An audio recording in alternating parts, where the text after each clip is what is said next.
those moments of grief that it's made me a better person. What has the grief taught you about yourself, about life? A lot. But the most important thing is I hear very often, I wouldn't live if my son died. Couldn't survive if I lost my child. There was a moment that I felt that. However, you do. Once you accept that you will survive, you can then look at how you also thrive.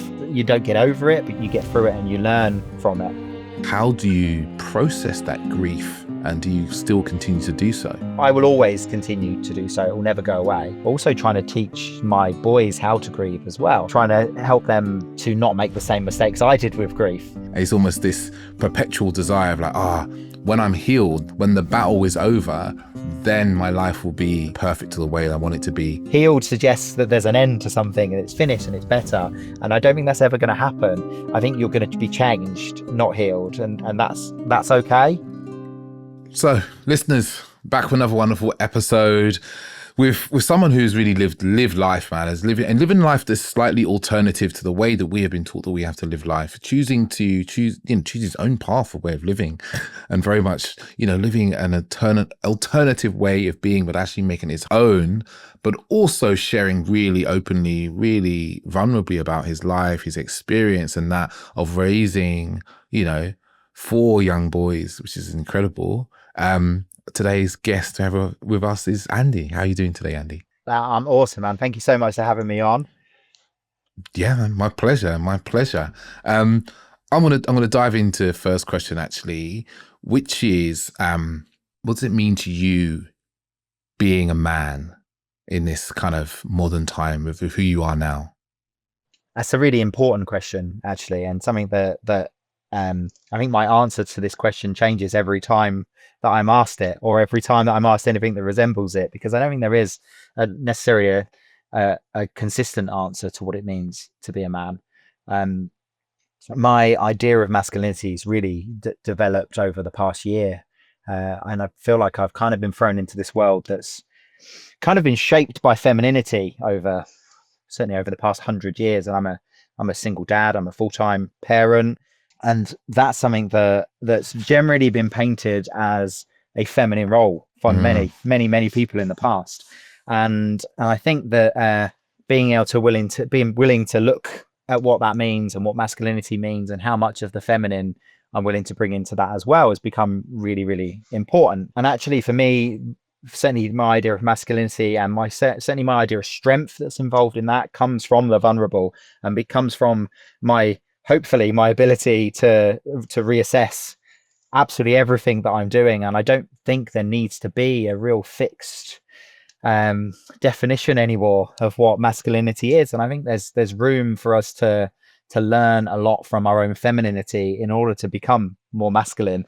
And that sounds like slightly maybe like a bit of a politician's answer. Like I'm avoiding giving you a direct answer because it's so forever changing for me. And I've certainly had ideas in the past of more kind of traditional ideas of what maybe being masculine is.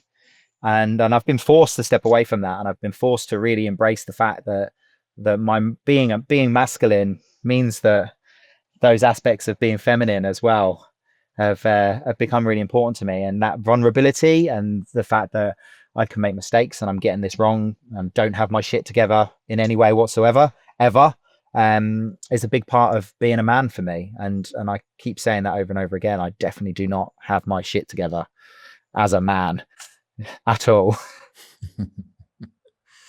And that kind of flies in the face often of the kind of, so we call it traditional masculinity. We're often taught is like, always being in control, knowing what to do, and that mistakes are somehow like a character flaw or something wrong with us. Yeah, absolutely. And I think the biggest problem with that is what the aftermath of that is. The moment we start feeling like we're losing control, and the moment we start feeling like that makes us less of a man, then what comes after that? And that's emotional release. And unfortunately, as a man, I think that over the years, emotional release has been targeted in one way, and that's in rage and in anger and in violence of some sort. And I actually feel like it's become really acceptable for men to be rageful and men to be angry and men to shout and to be physically strong, but not acceptable for men to be emotional and to cry and to care and to show tenderness and kindness. And the moment, for years and years and years, when I was really trying to follow this traditional masculine role about kind of how strong I am, how in control I am, the moment I lost control, the only thing that I had left was anger, and sometimes real rage as well. Um, and um, and I think that gives us very little room to play with. Whereas if we accept that we don't have to have our shit together all the time, we don't have to fix everything, have the answers for everything, we don't have to be constantly at the top of our game, and we don't have to be constantly grinding and grinding and grinding to be at the top of our game either. That there's then room for those other emotions that, no matter how much you want to admit it as a man, are still important to us. Yeah. And it is that piece, isn't it, about emotional release that we only know is like anger, rage, like this outbursts that are acceptable to the world, that the world will kind of, even if we are judged for it, the anger, it's what we've been taught. It's the only way we kind of programmed into expression, because the other ways, like you said, the tenderness, the care, the tears, the sadness, we're taught that those aren't quote unquote strong, those aren't quote unquote manly, and they have to be hidden. And there's an emotional kind of toll that kind of happens when we have to do this kind of suppression and repression of emotions in our lives. And I guess I wonder, for you in the past, what was the toll on you of having to kind of suppress and repress emotions? I mean, it took a toll on my entire being, in all honesty, and I think it pushed me to absolute breaking point in the end. And I kind of had some moments in my life that really accentuated that. I had some real serious traumas. I lost a little boy in 2015. He was just under 2 years old, and he died very suddenly. But I noticed the same thing when I was younger. I think I was 16 when my mum died as well, and my reaction was exactly the same. I really needed this outlet, and I really needed to be able to cry, and I really needed to be able to discuss and talk and express this in a way that was healthy. But I didn't. I absolutely went the other way, and I said my life led me, certainly as a teenager, into these constant expressions of rage and anger, and it just pushed me lower and lower and lower and lower and lower, because I was constantly needing this outlet. And I tried everything. I mean, I even went as far in my early teens as being a full-time professional fighter. I went and trained in Muay Thai and was getting hit in the head for a living, because I just had this real real need for outlet, and I couldn't find it anywhere. And I don't think I was ever told don't cry. I don't think my parents ever said, like, oh, man up, don't cry. I don't think those words were ever said to me. But there was certainly this idea that I shouldn't. And then after my son died and my wife was breaking, absolutely breaking, it was my job to make sure she was okay and make sure the other kids were still provided for and still go to work and still um pay the mortgage. And that's none of that stopped. And yeah, I still was living this life with no outlet until it flattened me. It absolutely flattened me, and I had to unpick my entire life to get back to a point where I could even function again. And that all stemmed from the inability to be able to express really anything other than just the fact that I was really angry at the world for a long time as well.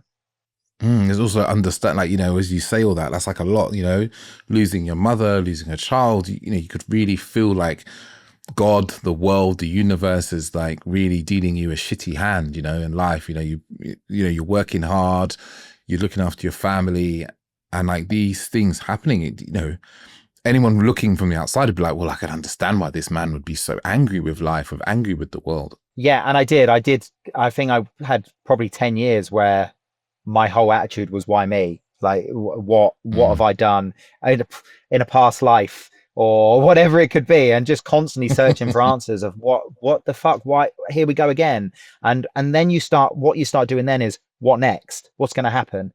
Because something's going to happen again. Um so uh, it it really sets you up for a fall then, because the moment you're looking for problems, the moment you're looking for what next, what's going to happen next, you create those things anyway.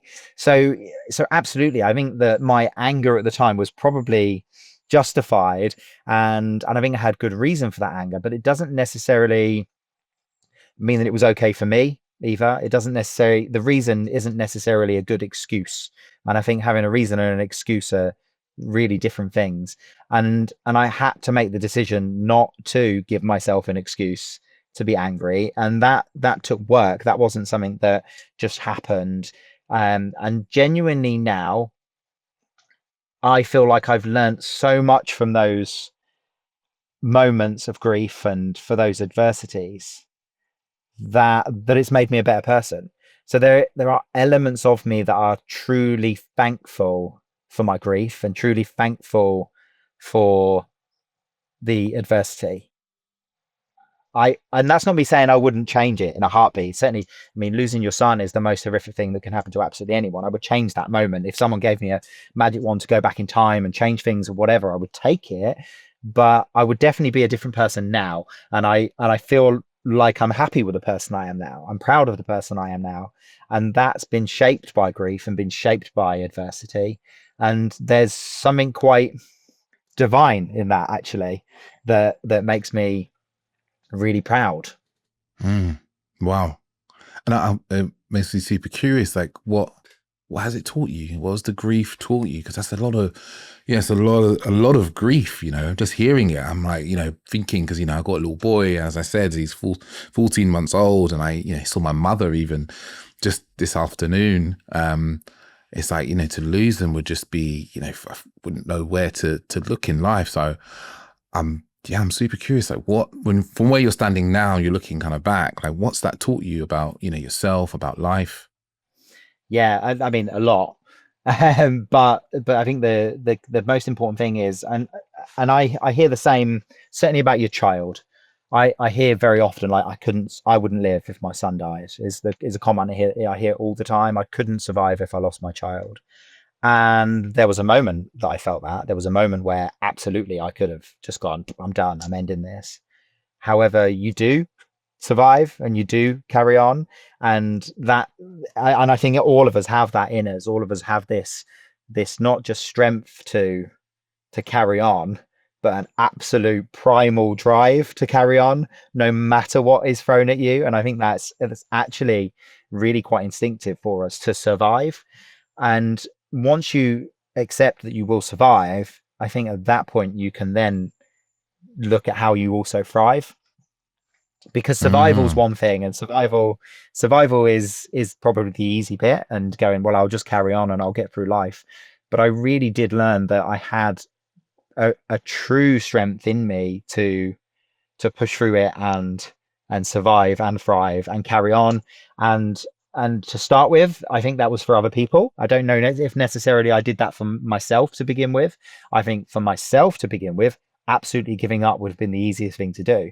However, once I got through this idea that, no, you know what, I've still got other children that need me, I've still got a partner that needs me, and do it for them, I started to find ways to then live life for myself again. And I absolutely had the ability to do that. No matter how many times people have said to me I couldn't survive if I lost my child, I generally tell them, yes, you could, and you would carry on.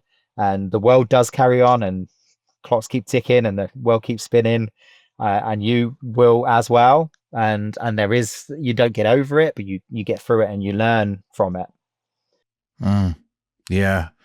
Yeah. The human spirit has like an incredible, determination to exist, to stay, to be, even when in the harshest of conditions. And it's, I guess, as like hearing you say, it's easy to stand from, where I'm now and say, oh, if my son was to pass, that, I could live. But also, in hearing what you're saying and me thinking for myself is, oh, actually, I know that spirit would like really burn and be like, no, and find other meaning and purpose and so forth, even through the hurt and the grief. And as I say all this, again, another question comes to mind is like, how do you process grief? Because it sounds like in the past your process of grief wasn't necessarily the most effective. It was just like, burning through anger. I guess now with, so much will happen, because I know your ex-wife also passed, and you were before you were a part-time dad and now you're a full-time dad of all the boys, there's a grief of, even for your ex-partner and, your son, but also for the life that you were kind of having yourself, as a part-time dad and having the certain freedoms. There's like all this kind of grief of what never came to pass. So I guess my question is how do you process that grief, and do you kind of still continue to do so? Yeah, I will always continue to do so. It will never go away. And as you said, even though Zoe, who was my boy's mum, even though she we weren't married anymore, we were divorced, losing that co-parent was still incredible grief. But most of all, I'm now also trying to teach my boys how to grieve as well, and trying to lead them through grief, and sometimes trying to help them to not make the same mistakes I did with grief. Now, that's first of all, that's impossible. I can't tell them how to grieve. I can't prevent them from making mistakes. They will make mistakes. They will have that anger. My eldest son is 14, and I absolutely see him reacting in a really similar way to I did when I lost my mum. And I see there's this kind of anger at the world, um, and it's there. And I would love to be able to say to him, don't do what I did, and him listen to me. But I'm his dad. He's never going to really listen to me until maybe he'll listen to me in 20 years time. But for now, I'm just dad. He doesn't want to know. Um, but it's an ongoing process of processing. And I, I believe that one of the most important things you can do for that is to talk, and talk very openly, and talk very candidly in the moment as well. So if maybe I'm an oversharer sometimes with everyone, even with my children. If I feel something, if something is affecting me, if I'm in a low period, if I'm not having the best weeks, if I'm having not having the best day, I will say it, and I will vocalize it really, really quickly. And that might just be for myself sometimes, not even necessarily to tell the people around me, oh, you know what, my kids, like, dad's having a bad day, but just to be able to get that out in the world, and to put that out to the universe, and make it real, and make it exist, that grief exists. I think it helps me process it more. I went through some really intensive work as well. I did some therapy. I did some EMDR therapy, which was life changing for me. It was basically voodoo magic as far as I'm concerned. I don't know how it worked. There was this kind of eye movement and a lot of processing, a lot of like regressive work involved in it.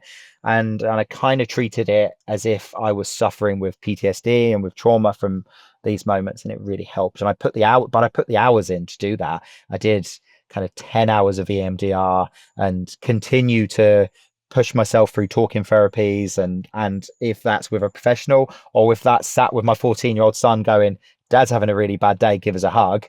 Both of those are still kind of helping me to push through these moments and go through this continuous process of grief that will never ever go away.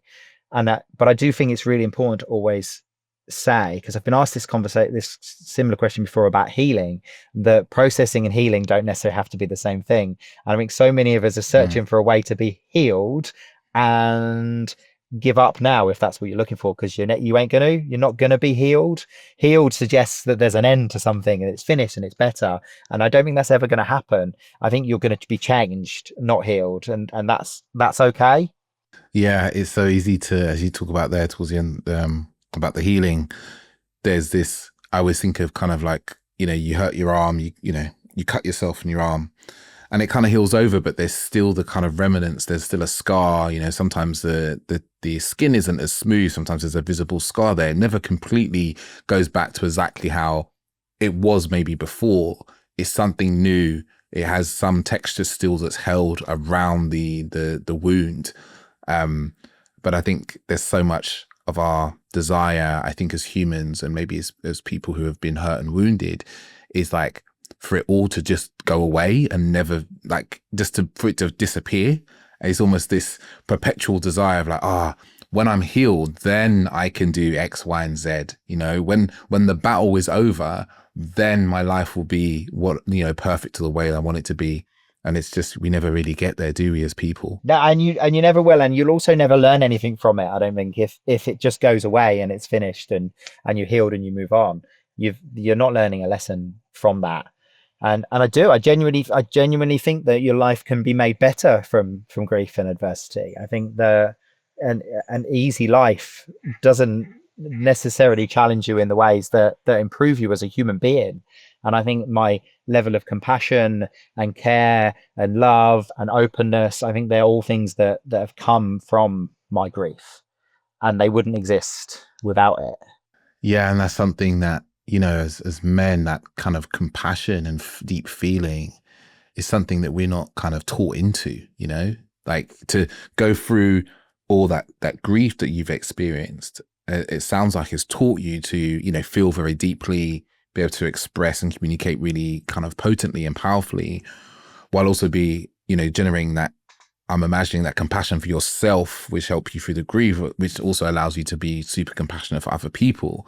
But these are not the skills that the average man learns for his life because of just, you know, the way that masculinity and the way that boys and men are often raised. Yeah, and the most important thing I think you said there was about communication, and we're just so shit at it half the time, and that can be in so many ways. I mean, with partners, with family, and we can be so inept at just saying what we think and saying how we feel and saying what the problem is without this desire to fix it all the time as well. There's this constant desire as men that if there's a problem, we fix it.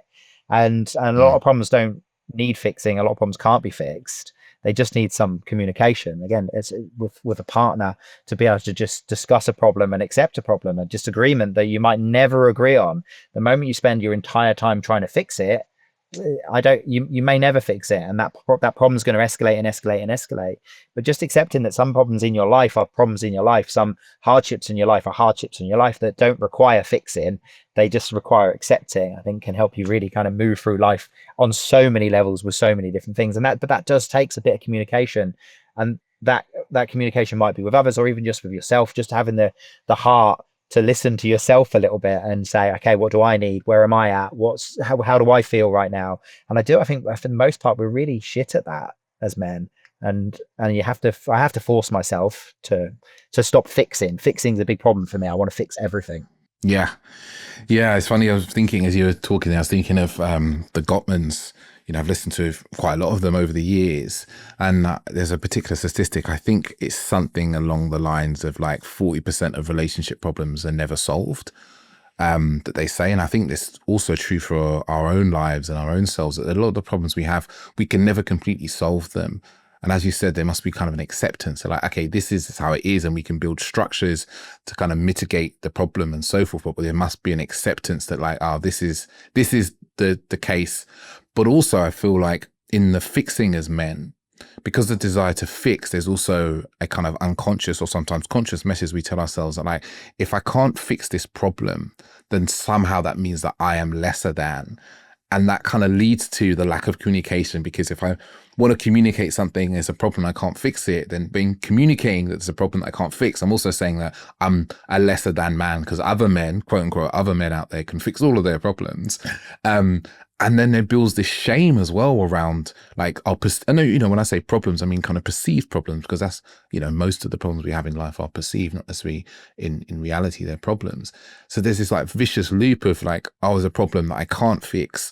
I don't want to communicate it because I feel shame about the fact that I have this problem that I can't fix, but that means I'm not good enough as a man. And we kind of really get locked in this in like multiple ways in our lives. Yeah. And again, I think that go back straight to that need for control over every element of Mm. what we do. And shame is, again, shame something that just keeps popping back up for me. I find I find it really hard to put aside shame, and I think again but it's, I keep trying to fix it. Again, I keep trying to not be shameful, and I probably never will, especially as a parent. I'm constantly thinking I'm getting it wrong as a dad, and I'm too gentle, I'm not disciplining them enough, or I'm disciplining them too much, or I shout too much, or I don't shout enough.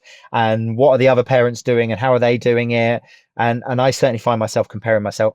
I find myself comparing myself to other mums a lot, because I do feel like we're still in a society that sets parenting standards on the mother, and the mum is the kind of the ideal parent. And I'm often trying to fill both roles in this household now, and trying to be a mother figure and a father figure, and still be the one that can be kind of a bit rough and tumble and fight and play, at the same time still be caring, and I probably will never fulfill all of those roles. I don't think that'll ever be possible. But then I will feel this kind of this shame and this idea that, oh, I'm not good enough, I'm not doing this well enough, and it's daily. That is absolutely daily, and I recognize it in myself daily, especially comparing myself to my own mum and my own and my friends and the people around me that I think were incredible for me. My mum was an incredible parent, and set standards very, very high. However, she wasn't a gentle parent. She was quite authoritarian. She was quite strict in some sense.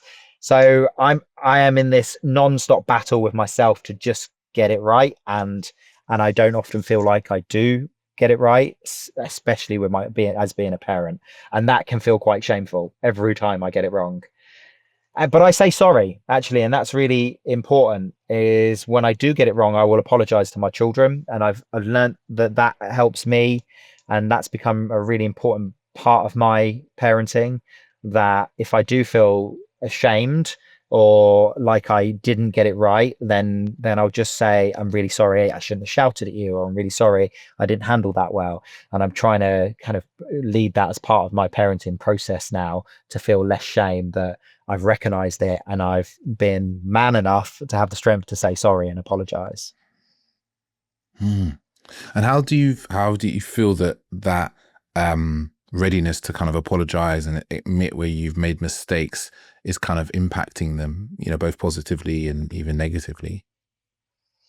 Yeah, I think it's having a real incredible, very positive impact on the children, because I think it's stopped them having that instant shame in themselves when they make a mistake. And I see it in the smallest thing with children, that again, lately, because we live on a canal boat, we live on a narrowboat, which is kind of a slightly unique part of our journey as well. But I've been teaching my eldest son to cruise, to drive the boat a lot, and he's made a few mistakes lately and then given up instantly. So he's pushed the tiller the wrong way, turned slightly too harsh, and he's gone, no, I can't do it, and walked away. And I really want to show the boys that it's all right if you make mistakes, because you're going to make a lot of them, like a lot of mistakes throughout your life. They're going to be never ending, more mistakes than you can count, and accepting them and apologizing or adapting yourself to them is the only way to come through and overcome that, because you're not going to stop yourself making mistakes in everything you do. Yeah, 100%. There was something you said before around, comparing yourself to mums. And, if you're a solo father of four boys, the systems of schooling and everything, something I've really noticed and started to pay a lot more attention to, is like everything's kind of geared to speaking to mums about their children. Is everything's kind of geared for mums. I've even noticed, my little boy, I take him to these, play groups and stuff, and it's usually me and 6, 7, 8, 9, 10 mums, and that's it. Even in the language, I can see some of the teachers having to remember, they say, mums and dads if I'm present. How do you find that, where you can very much tell through the schooling systems and all sorts, like everything's kind of geared towards children with their mums when there's you? And also, how do the mums react to you, because they're probably an element surprised at you being the only dad in the room, probably sometimes. Yeah, I mean, I've become very used to being the only man in the room and being used to being amongst like lots of women. And there was probably a time in my life that would have been like the dream, like rooms full of women all the time. Um, but but I feel judged. I absolutely feel judged. Very often I feel judged, and that is probably more on myself than it is on the people that I feel are judging me. I do feel like I constantly have something to prove and that there's questions to answer. Um, but it's hard to tell whether that is true judgment or how I'm perceiving things or my own fear of judgment. Um, and so I find myself explaining what I'm doing, I think, more than mum's doing. I find myself explaining that I am dad more than I think mums would as well, that I am they're absolutely everything, and I'm all they've got. So it's certainly, it's hard to balance between what I'm feeling myself and what's actually happening. And we all do it. We all create stories around these situations, and often that's worst case, and we really worry about what people think of us and so on. But sometimes even stood in the school playground, I've had times at pickup where I'm the only dad there and it is only me, which can be really unusual. And then the few times where I've described myself maybe as a single parent, people will automatically assume, oh, so you're like co-parenting, what, do you have them like 1 week on? No, they're with me full time, all the time. And there's always this moment of shock, like, oh, wow. Now that's a really hard balance, because it also makes me slightly shameful that more men don't step up and don't step forward and don't do what they should do. So I can often feel that a bit of shame towards what men are doing to us as parents if they're not being present in their children's life, and at the same time it makes me kind of proud that I am doing that and I am there, and it forces me to deep dive into that feminine side of me as well. And I've made female friends that would have never been my friends and I never would have met, because I'm suddenly in this kind of mum situation where mums do this really cool thing where they like group together and help each other out and share clothes with each other and sit and chat, and it's amazing. And us as guys again are really rubbish at that, but every now and again I'm kind of meeting these people and making friends and getting a little bit of an insight into what it's like to actually be a parent. And I've been a parent for 14 years but never really knew what it was like to really be a parent until I was forced into this situation where the mums are kind of leading the way and showing me how it's done. And there's a few of them that kind of feel like they occasionally like take me under their wing a little bit and look after me, for my own ineptness and for my own inability to maybe feel like I'm reaching that mark. And they look after me really well. They've been very accepting as far as the parenting community is concerned. And then the wider community as well. I've been really lucky enough to find an incredible kind of corner of the internet of people on social media and so on that are following and just sometimes being nice and being caring and saying, you know what, you're doing a really good job. You've got this. Well done. You're awesome. Is so helpful. Just to be told well done from people that are doing it as well feels great.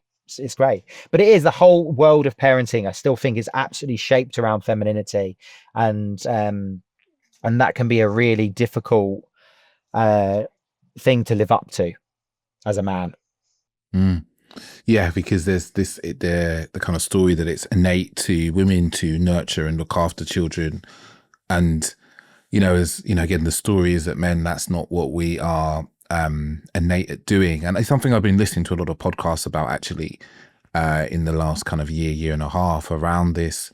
Like, is it innate? Is it something that's learned? And like, the more I kind of dive into it, it feels like it's learned behavior of nurturing and looking after the young boys into kind of adulthood and so forth. They're not put in positions to do nurturing, or the nurturing is always kind of put towards the women, or they step forward for it because it's what they see other women do, and that causes us as men not to learn these skills. I've got younger sisters who are kind of 10 plus years younger than me, so I remember when they were born, and especially the first couple of years, like looking after them, because they were babies, it was quite easy to look after them. So I always felt quite natural around babies, especially I guess because they were my sisters. I didn't have any concern about how I was treating them per se, so I felt very natural.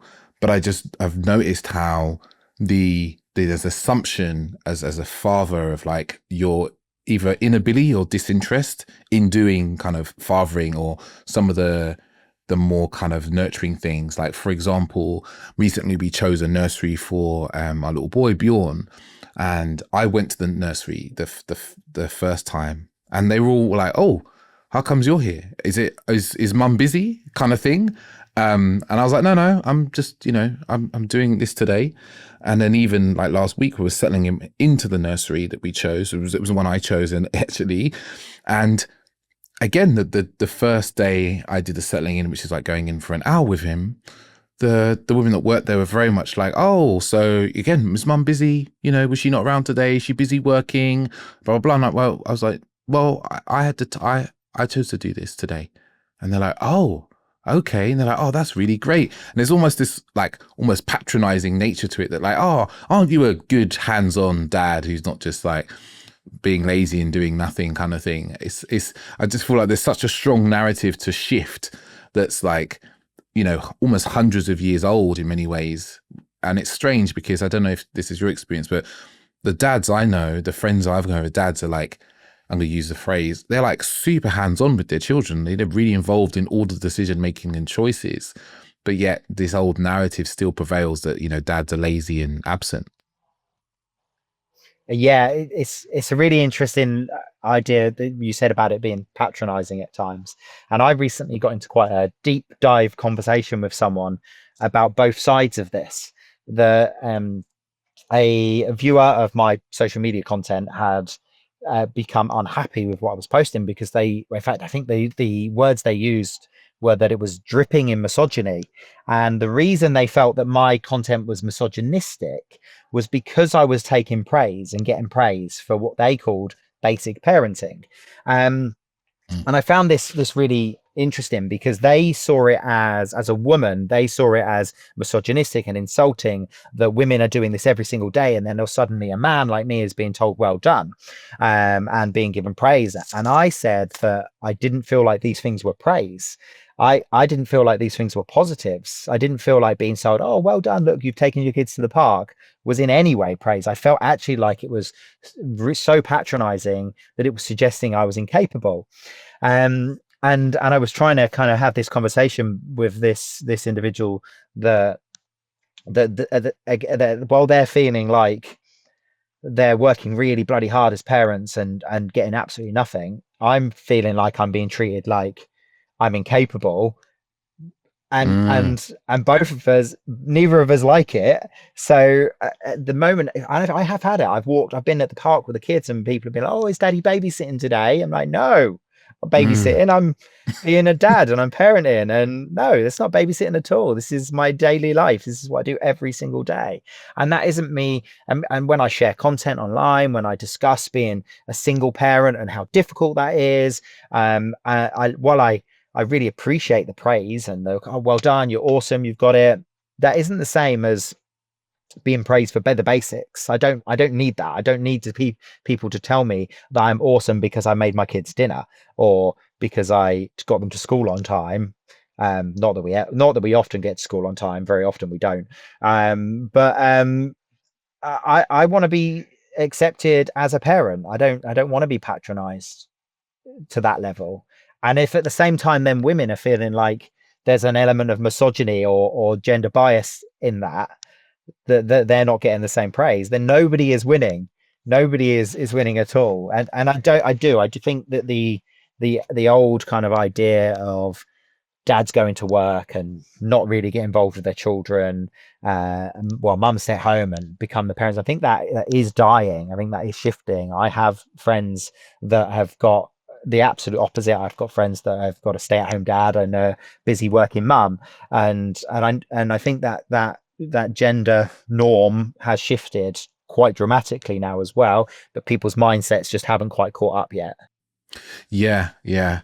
It's so interesting to me, like it's viewed as, you know, your content, quote unquote, being misogynistic when you're just speaking about your experience of being a dad. Like I find, not to criticize this person who I don't know, I think sometimes we throw around the word misogynistic very, very broadly, because if you're being praised, it's acting as if it's a zero-sum game, isn't it? That if you're getting praised, someone else isn't getting praised. And it's so interesting to me the way we can be offended by someone else celebrating their own experience, or just having their own experience somehow means something about us because of the perception that we have of the world. Like, you know, you being on Instagram and talking about being a dad and raising awareness about being a dad and, you know, being a dad on a boat and so forth.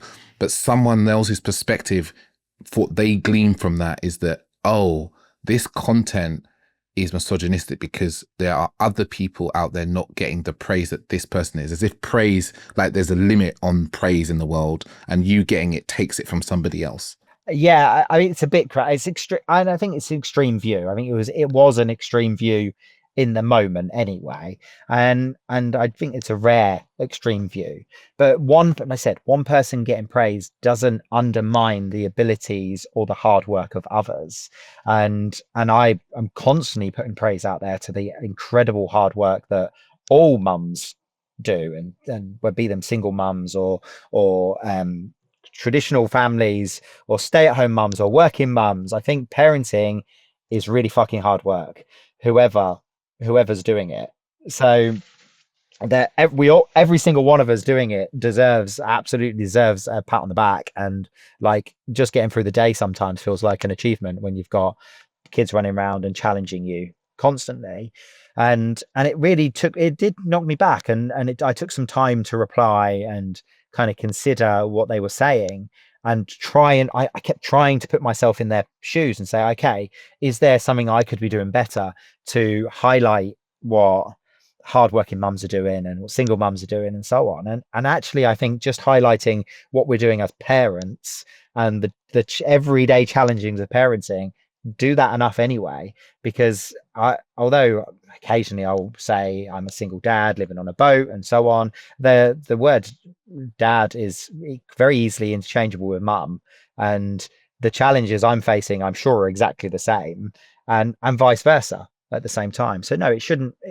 My pride in what I'm doing isn't taking away from what lots of other people are doing. I accept that being a dad doing this is probably rare. It probably doesn't happen quite as often. And I also wouldn't have put myself in this situation originally by choice. I wouldn't have been like, you know what, I'm going to be a single dad, and would never have chosen that whatsoever.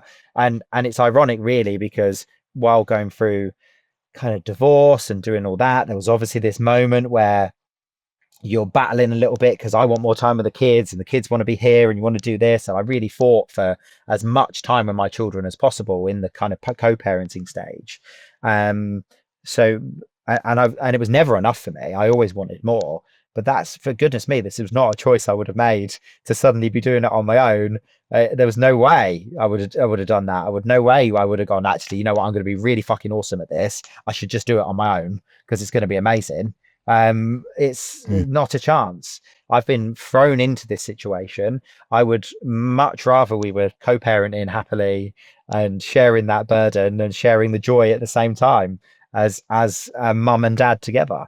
But said the boys lost their mum very suddenly, and there was no question for me that home with dad was then the place they should go, like straight away. There was no kind of even debate about what we were going to do, and that meant a lot of sacrifices for me. I had to kind of quit my day job, and I couldn't do it anymore. I was working a really busy role where I was up at 7 a.m, sometimes not back till 7 p.m.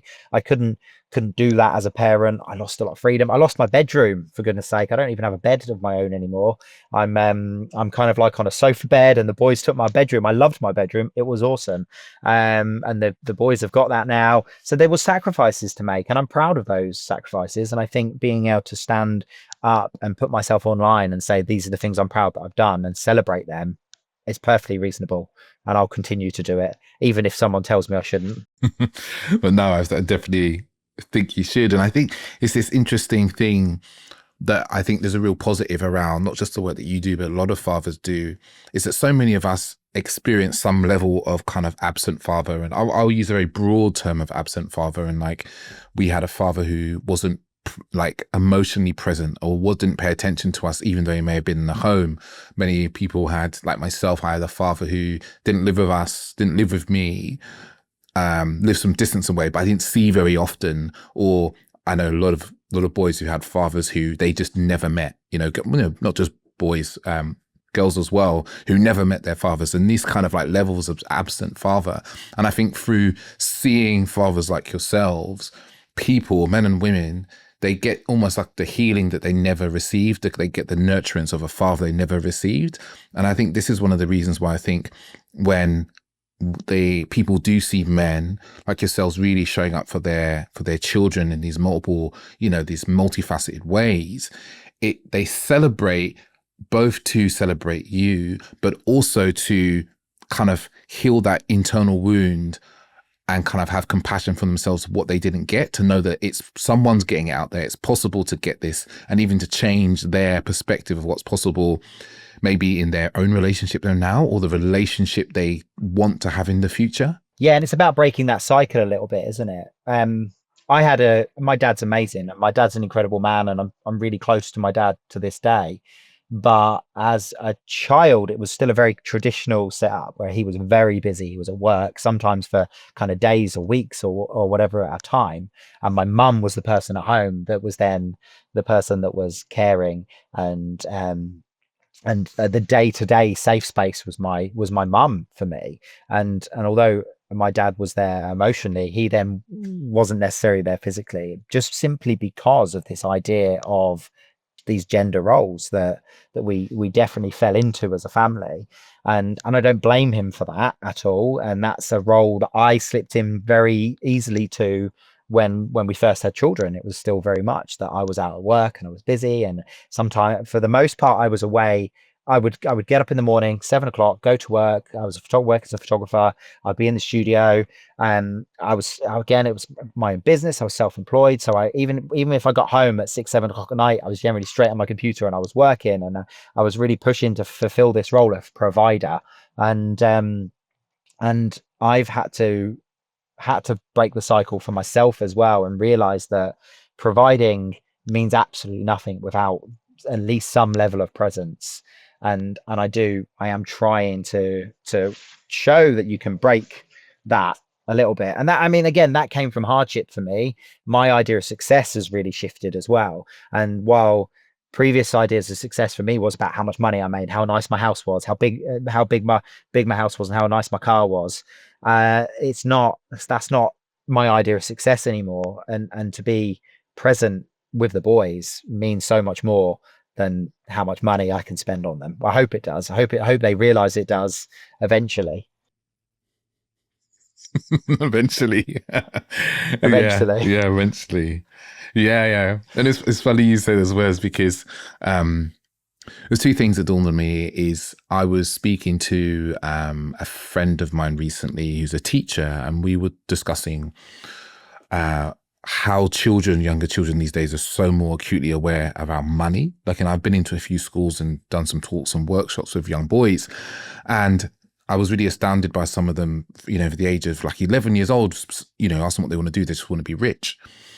And I was talking to my friend who's a teacher and has been for a number of years. I said, "Oh, why do you think this has happened?" And she said she saw a marked change around kind of COVID times, when people saw the window into other kids' homes, and she said it became really obvious when some kids, they had a separate room where they could do their homework in, or there's some kids who were just in the living room with everyone else doing their homework, and everyone started to become a lot more aware of, how financially people are doing. And then there's the other piece where you're talking about presence. And I was listening to a podcast with Anna Machin, someone I had on my podcast before, with Stephen Bartlett, and she talked about how often kids, when they look back at their fathers and they know their father's been a good father, is they'll say that I spent lots of time with him. That was like evidence of him being a good father. And it was really, while I'm saying this, as I'm saying this, I'm thinking like, that's why I look back at my dad and think he wasn't a great dad, because I didn't feel he spent time with me. So when you say, hopefully, eventually, I'm imagining that your children will one day and be like, I spent shitloads of time with my dad. We did all sorts of things. He taught me loads of stuff. And it might take a while for them to realize that. Yeah.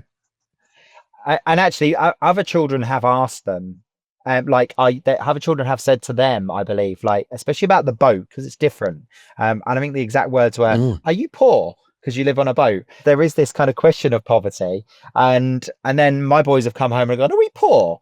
I'm like, "Well, it depends what you do. I haven't got a lot of money. I don't need a lot of money." And trying to explain to like a 7-year-old that I probably have less money than I've ever had in my life, but I'm way more comfortable than I've ever had in my life, is really difficult. They're never going to understand the complexities of the finances. They just want to know, do you have a lot of money? Do you have a nice car?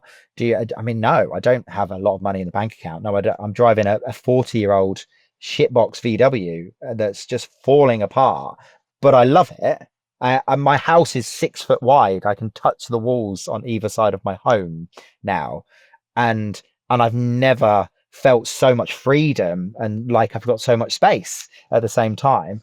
So they're aware of it, but then there's all these complexities, aren't they? That so we can ask, "Are you poor?" And my answer would be like, "God, no. We're like super rich. We've got so much going for us, despite the lack of money in my bank." It's and I've had money. I've had this kind of idea of success where we drove a Mercedes, had a nice size home that I owned with a tiny mortgage because we managed to pay so much of it off, and business was booming and doing really well. My bank balance was always good and I never struggled. And we were shopping at Waitrose and not worrying about how much the meat costs and those sorts of things. I've had that and been there, and it meant nothing, absolutely nothing, really. And the freedom that my current lifestyle gives me is worth so much more, so much more. And I don't need a lot of money now either. It's a very modest life, and it's a hard working life. But financially, living on a boat and living out on the water is relatively cheap way to live, and that's great for me. It's perfect. And how did it feel for you to, you described before having to kind of make that sacrifices and, giving up the kind of big role job and business you were talking about and being the provider. Like, how has it been for you as a transition to going from that kind of, what I often see is the life that as men we're taught we have to chase and have, to, as you in your words, kind of this more modest life where you can touch each wall of your boat. Yeah, and then again, it goes back to that idea of shame again that existed for a good while at first. Not so much when it was just me. When I was living on a boat as a single man, it felt like I was doing it for different reasons. But then when the boys came to live with me, there was this idea of like, am I giving them enough? And should I be ashamed? And is it responsible to kind of force this lifestyle on the children? Should I be back to searching for this big success in life or not? And it took a while for me to kind of reframe that myself for them. And it wasn't instant. And I really had to decide what was important. But then seeing them living this life and seeing them spending their time outdoors, and all weekend they've been just out on the towpath building dens in the trees next door, and being in nature. And my eldest son has decided to forage some crab apples and blackberries and make his own mead because he's decided he learned how to make alcohol and is going to make mead at 14 years old. Again, how much of it he drinks is questionable. But these are things that this life is just teaching them that just could never have been. And I see people living in tiny flats in massive estates with no kind of green space around them and no real life outside of the walls and their bedroom and their computer, and nothing for them to do. Maybe a lack of safety as well for them to venture out. And I think that seems to be quite an acceptable way of life, and quite an acceptable idea that we can package these children into these small boxes and call it safety.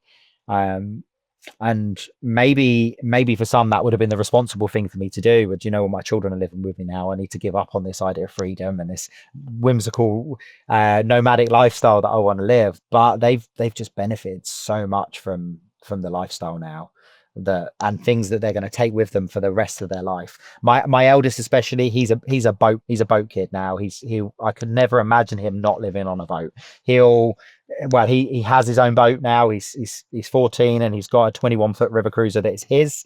So he's already got his own space and his own, really, it's very small, but he's got his own little home kind of ready and waiting already for when he's old enough. And what, 16, 17, 18, whatever age that might be, he suddenly starts having his freedom and moving away from dad a little bit and learning to live his own life a little bit. There's just so many lessons in that, but it didn't come without shame. And I think, again, as men, we have so many of these moments of shame and questioning, like, am I doing the right thing? Is it responsible? Is it safe? But it is. It's given them so much. And safety wise, for safety, something that was questioned quite a lot for me. Like, oh, is it safe having children on a boat? Compared to some of the housing estates and things that I see children living in, I think absolutely it's one of the safest places you can be. And that, my experience of boats, I live in just outside of East London. I spent a lot of time walking around Hackney Wick, and even I had an old boss of mine that lived on the boat. There's also like an incredible community spirit of people on boats and the boat communities when there is, a line of boats all moored up. It's like a real community in the ways that, it used to be in the good old days, where you help your neighbor and everyone's looking out for each other. But that's probably also a huge experience they're getting that, like you said, the kids in flats where no one talks to their neighbors, they're really not getting. Yeah, all the years I lived in a house, I had neighbours that I lived next door to. I had a neighbour I lived next door to for 8 years and I didn't know their name at all. Never, barely saw them. They never, just never came out. We never came out at the same time. And although our neighbours often change, we constantly, you're going down and you know everyone.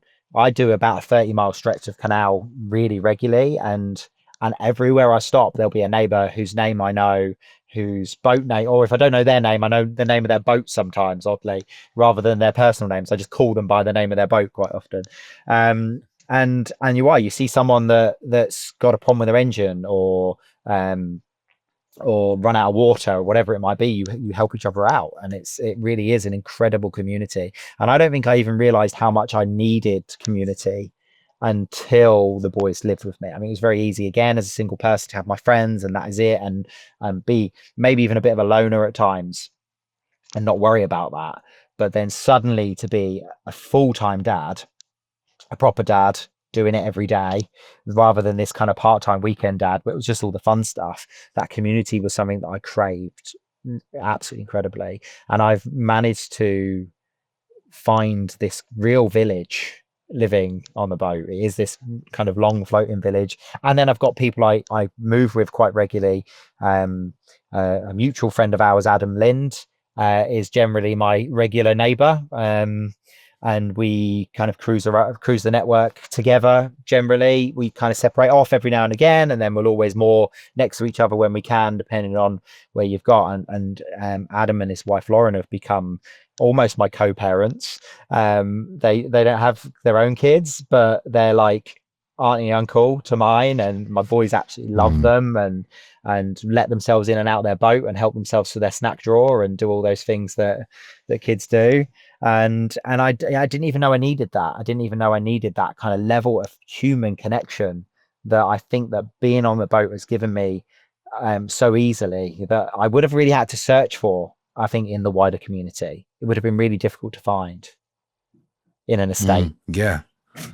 Because, this is the thing, this is what men I see are really struggling with, is this sense of community, the sense of, belonging in the world. One of my theories, and this is a theory that hasn't been scientifically tested, listeners, is that one of the huge reasons why there is loneliness and there is a lack of kind of social skills and communication, and even why men don't learn the kind of relational skills, is because we don't learn the skills of community and being with other people in situations we wouldn't necessarily want to be in, because of a lot of the traditional communities like churches, cricket clubs, even football clubs, all these sorts of club hubs that would have existed where we would have been dragged there as kids and we didn't really want to go, or, we would have been told to go as young boys, and we would have maybe been semi-forced to go as adults. We don't have those spaces anymore. So all this bumping into and getting to know each other through happenstance just doesn't exist for men. And we just have been devoid of this, and it's affecting our kind of like emotional health, our mental health, and also what I kind of call relational health as well. Yeah, men even had the pub, didn't they, for a long time? Men would go and have a pint at the pub, and they would sit with the regulars, and there would be a pub that every local went to every single day, and they had at least some kind of idea of connection. And as men, I don't even feel like we've really got that anymore. The kind of traditional pub has died, and it's no longer this social environment, and they're generally now more kind of restaurants, and I think people have really lost that in so many ways. And I'm not a drinker. I don't really drink at all, but I could really see why as a man, certainly as a single man on your own, the pub would have been such an important place, and to be able to just turn up on your own and have someone sat at the bar next to you that you could just chat with about nothing, about absolutely nothing. And I think that's why actually now those of us that are recognizing that almost have a duty a little bit to be inviting to other men, especially, and to make it really clear that conversation and vulnerability is welcome. And I say this all the time, that any men out there that just need a chat, they can give me a shout and we'll have a chat. And I'm really trying to take part more in men's groups. I run a monthly men's group in Daventry. There's just an opportunity to bring men together. And again, not these are, I think, men's circles you hear a lot end up being seen like they're these kind of incredibly spiritual environments where we're all going to meditate and take our shirts off and beat our chests and hug and whatever it might be. And I've seen some like that. They're out there. But I just think we sit around a fire and everyone has a chat, and we have a cup of tea and a chat once a month with people that we might not even know, may never speak to again, or you might just develop these relationships and have an opportunity to find people that become part of this wider community. And I think that's a real pleasure of mine, that I get to do that and I get to host that for other men. And often we will have men come in that don't have anyone in their lives and don't speak to anyone about their problems, that will come in within half an hour. They're pouring their hearts out and telling us absolutely everything. And you can just see the relief sometimes that they had this opportunity to just talk. And there's no answers. Again, there's no fixing. We're not there for therapy. We're not there to fix people's lives. We're just there to go, you know what, have a chat. We're here, sit around a fire and be present with other men that are actually going to listen. I actually feel like obliged to do that at this point for other men. Yeah, because it's so needed when you're be like a beacon, because, you know, in a world where men still feel like they can't talk to anybody, they still feel like they can't open up. You know, it's kind of one of the reasons I do the podcast, is to show that there's so many men out there and so many people that want us to open up and want to listen. But men's circles, I've been to a lot of men's circles in my time, and I've been to plenty of men's circles where they take their shirts off and beat their chests and primarily scream. But I want to, for the listeners as well, listen to this, like wherever you live, there's probably a men's circle nearby that you can go to, and just like Andy's describing, that you could probably go to and you don't have to say a single word the first few times you go there. You could go there and sit them in silence and just nod and listen if you wanted to. Or you could go there and you could talk about your shopping and how shit your job is and whatever. You don't have to bare your heart. But what I've noticed, like Andy described, is men come in and they don't have no intention of really talking very openly. And then once they've heard 3 or 4 other men talk about the deepest, their life problems, you know, the problems they're having with their wife, their girlfriend, their children, their job, their boss, they realize that they're just like those men who they've heard share before, and they have exactly the same problems or similar problems. And they feel that they would like to open up because they feel that there's a trust, and they feel that there's non-judgment in the space. Because I think that's one of the things as men we fear so deeply, is judgment of other men in particular, or being seen as weak or lesser than. And I often say this, in the space of men's circles, the judgment disappears because we all see each other as like, we're just another dude that has a life, and life is fucking hard. Yeah, absolutely. And I've found that some of the kind of toughest, most shut off, definitely are never going to speak men are often then very quickly just suddenly feel the ability to share in those situations. And I mean, it's hearing someone else say that this is fucking hard, and that alone, I think, is enough sometimes. Just go, actually, I am going to share. And I've been around circles and people have gone, no, I'm not going to share today, and we've moved on. And then at the end, suddenly they've gone, actually, I've got just something I'd like to say, and and generally speaking, they've absolutely been thankful for that ability to just share and just talk. And again, with no judgment and an absolute safe space, that whatever they say stays there without, and we're not going to answer, we're not going to give suggestions, we're not going to fix, we're just going to listen. And I think most of us need that, even if we don't know that we need it or want to admit that we need it. 100%. You know, and you know, again, I'm just saying this to the listener, you're probably thinking that, you know, you don't need something like that. I've seen in my experience of the men's circles I've been in and also run, I've seen everything from men who've come in and said, they're unemployed, they haven't worked for years, they're disabled. And I've sat in circle with men who are CEOs of companies. I've sat with men who are, chief of this, chief of that, of multinational companies that and upon walking in the room, everyone's just the same, sitting there, on a cushion, on a chair, and opening up, because there's this idea sometimes we have is like, oh, I'm not that sort of man that could go to that sort of thing. And what I'm trying to get across, and I'm hearing from Andy, is like this, every sort of man goes. And I don't know, I've been running men's circles myself for probably over 3.5 years. I've never had a man turn around and go, that was absolutely useless to me turning up to that. Not once. No, definitely not. No. Yeah. Doesn't happen. They come and, sometimes guys will come once and they're like, that was amazing. You never see him again, or I had a friend actually I have a friend, and I'll tell this story. He came to one of the men's circles I was running in Hackney, and he came and he spoke really openly, and he said, he was just like, I just didn't know that I needed this. he was like, I didn't know how useful it was to like speak all these things that I think out loud and hear myself say it, and realize that a lot of these things I now have a different perspective just through saying it out loud in a group of people. And he was just really grateful for that experience, because I just speak to so many men who are like, oh, men's circle, I'm not sure about that. It's a bit of a pressure. And it's like, nah, man, it's, you can talk for 30 seconds if you want, or nothing. But it's so, there's research. There's a lot of really strong research around the importance of how it helps mental health, decreases depression, decreases anxiety, creates improvements in, communication and listening skills, and all those kind of relational skills that are so important. So men listening, I want you to, get down to your local men's circle, men's group. And if you don't know, ask me, ask Andy. We'll probably have to find you one in your local area as well. Yeah, and they're absolutely everywhere. And it's such important work as well. For the people that are facilitating them, a massive well done, because it's so important. And I said, most people don't realize how much they need it until they're there. And then they realize how important it was for them to have that opportunity. And I said, it isn't as scary as it sounds, and it doesn't have to be this incredibly spiritual moment and a terrifying thing to do. It could just be a group of men sat around having a chat. That's all it has to be. It doesn't have to be intimidating. That's definitely. Oh, Andy, it's been a real pleasure, talking to you, hearing your story, hearing how you raise your boys, and hear your kind of journey through, these shifts and changes in life, and how you've navigated them and taken the lessons for them. And, from what I can see, it's like they, and what you've said, it's like made you a more kind of conscious, more aware, more compassionate, more loving man. It's just really beautiful to hear this story and your journey.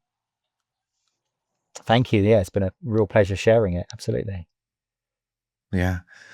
And I'm sure the listeners are wondering where they can hear more from you, where they can find out about, the work that you are doing, the content you put out, and also your men's circle that you run. Yeah, Instagram is always the best place to start, and it's at 4 Boys on a Boat with number 4, and we're sharing regular reels, generally about life and the ups and downs of being a parent, and then about masculinity as well. And then you'll also be able to find more information on there as well for regular men's circles, be them mine, or I often share other people's as well. I really try and push out what other men are doing in different areas. So again, if you've got a men's circle that you want a little push, let me know, because I'm more than happy to share it, because it's such an important part of the work I do right now. But yeah, at 4 Boys on a Boat on all social media platforms.